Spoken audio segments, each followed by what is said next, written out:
Terima kasih Anda masih bersama kami dan kita ada di bagian akhir dari diskusi kita malam ini. Pak Beni, ada yang mengatakan bahwa rencana besar itu bahayanya justru di detailnya. Ya. Nah, apa harapan dari pengusaha Pak, khususnya eksportir, supaya kemudian DSI yang niatnya baik ini implementasinya pun bisa berjalan baik? Harapan saya pemerintah melakukan rutin diskusi dengan pelaku. Dan dari situ akan ketahuan apa yang harus diperbaiki sembari berjalan ya. Sehingga sampai katakanlah sempurna sih enggak lah ya. Tapi optimum gitu. Nah ini harus dilakukan, jangan sendiri gitu loh. Karena kan pelaku dasarnya kan si pengusahanya sendiri. Ya artinya kalau di CPO kan ujungnya itu hilirnya ada di petani ini. Betul. Nah, nanti kalau ada masalah semuanya di pass through aja ujungnya petani juga mikro. Kan sekarang petani kira-kira 35%. Yang lain kan pengusaha besar.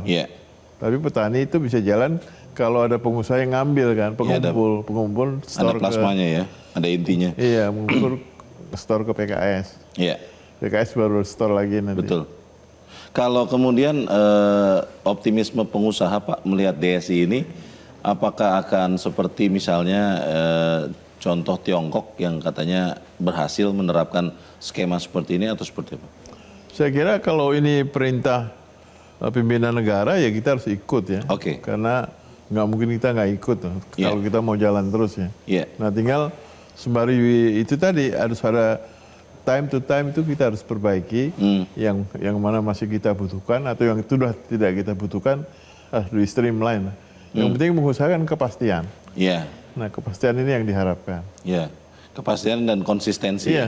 Baik, Mas Adit, teori ekonomi mengatakan bahwa makin panjang rantai itu makin tidak efisien sebetulnya.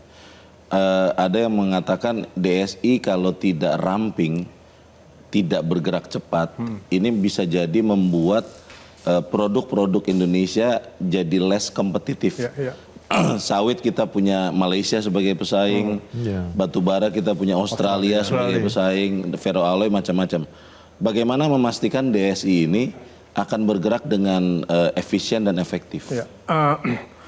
Gini Bung Leo, kalau itu kan termasuk salah satu catatan kritis ya selama 2 minggu terakhir ini setelah pidato Pak Presiden bahwa ini nanti akan menjadi dikhawatirkan memperpanjang mata rantai birokrasi dalam perdagangan ekspor segala macam. Tapi tentu sekali lagi pemerintah sudah mengkalkulasi semua itu dan kalau kita lihat ini kan di bawah Danantara dan ini mungkin saya juga ingin menjelaskan mengenai penunjukan CEO-nya ya, Luke Thomas Mahoney ya. Dia kan juga sosok yang memang sudah lama mempunyai jejaring, mempunyai jam terbang yang cukup di dalam komoditas strategis mineral. Kemarin sebelumnya dia ada di Vale Indonesia gitu dan sudah ada di Danantara.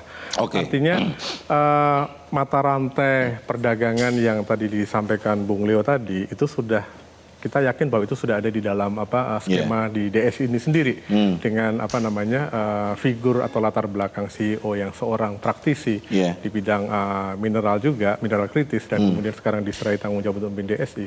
Artinya best practice dari apa yang selama ini sudah dijalankan di pola lama itu tentu tidak akan begitu saja di hal-hal positif. Hal-hal positif tentu akan tetap diadopsi. Penekanan di sini kan sebenarnya adalah bagaimana pembenahan tata kelola dan mekanisme.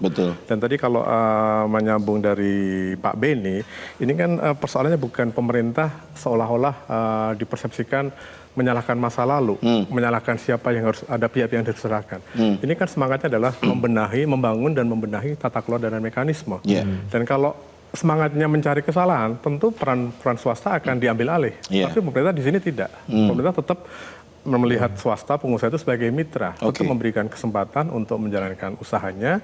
Hanya saat ini melihat kepentingan besar setelah di masa lalu ada potensi kebocoran dari penerimaan negara akibat tata kelola dan mekanisme sistem di masa lalu. Inilah semangat inilah yang ingin dijalankan oleh pemerintah. Sehingga tadi disampaikan juga Pak Beni bahwa ini nanti ke depan bagaimana mekanisme ekspor komoditas strategis sumber daya alam ini bisa lebih transparan, akuntabel, dan terutama berkeadilan. Itu selama ini menjadi visi besar Presiden kan yang kemarin itu bagaimana pasal 33 ini benar-benar tercermin di dalam ekspor ini SDA ini. Gitu. Di dalam perbincangan dengan Menteri Keuangan dikatakan bahwa akan ada banyak pengawas terhadap DSI. Salah satunya dari Kementerian Keuangan. Ini nanti mekanismenya seperti apa, Mas Adit? Mekanisme tentu dalam Kementerian Keuangan kan di situ membawahi bea cukai, kepabeanan. Ini kan jadi kalau kita lihat ini kan tidak parsial, hanya membenahi tata kelola ekspornya sendiri. Tetapi ini bagian dari pembenahan tata kelola secara kelembagaan. Bahwa secara kelembagaan pun pemerintah juga mempunyai concern bahwa persoalan kepabeanan ini juga harus benar nih. Apalagi saat ini dalam situasi ekonomi sekarang ini, pemerintah punya kepentingan besar untuk memperbesar kapasitas fiskal dan sumbernya pajak dan kepabeanan. Bea cukai dan pajak itu salah satu motor penerimaan utama di APBN. Di samping juga penerimaan-penerimaan dari sumber-sumber yang lain. Tetapi yang tradisional pajak dan kepabeanan ini adalah hal yang utama saat ini. Tanpa harus membebani masyarakat dengan pungutan-pungutan baru, ini yang sudah ada di depan mata dimaksimalkan. Jadi tentu itu menjadi bagian juga pembenahan organisasi atau institusional dari kepabeanan yang tadi disampaikan Bung Leo. Ini bagian salah satu dari stakeholder pengawasan kerja DSI ke depan. Dan tentunya juga di situ akan ada KPK, ada BPKP, dan juga di era keterbukaan sekarang ini pengusaha sekarang ini katakanlah merasa dirugikan ke depan dengan fakta DSI pasti juga bisa katakanlah no viral no justice. Hal seperti itu juga sudah dibutuhkan oleh pemerintah sehingga kita percaya bahwa dengan atmosfer keterbukaan saat ini itu semua akan bisa menutup celah kebocoran gitu. Dan komunikasi seperti yang kita lakukan ini akan terus dilakukan supaya semua mengerti memahami bagaimana bermain dengan DSI ini ya. Ya pasti. Itu akan terus dilakukan. Karena tadi kan banyak masukan dari Pak Beni juga ya. Ternyata masih banyak stakeholder pemain-pemain lah katakanlah seperti itu eksportir di SDA ini yang masih perlu sosialisasi dari pemerintah. Begitu. Baik. Sambil menunggu nanti kejelasannya seperti apa, kita harap apa yang kita bicarakan malam ini bisa menyumbangkan bagi kepastian atau kejelasan DSI. Mas Aditya dan Pak Beni, terima kasih sudah hadir. Dan pemirsa, demikianlah akhir dari Top Ekonomi untuk malam ini. Atas nama teman-teman yang bertugas, saya Leonard Samusi mengucapkan terima kasih untuk kebersamaan Anda. Selamat malam, sampai jumpa.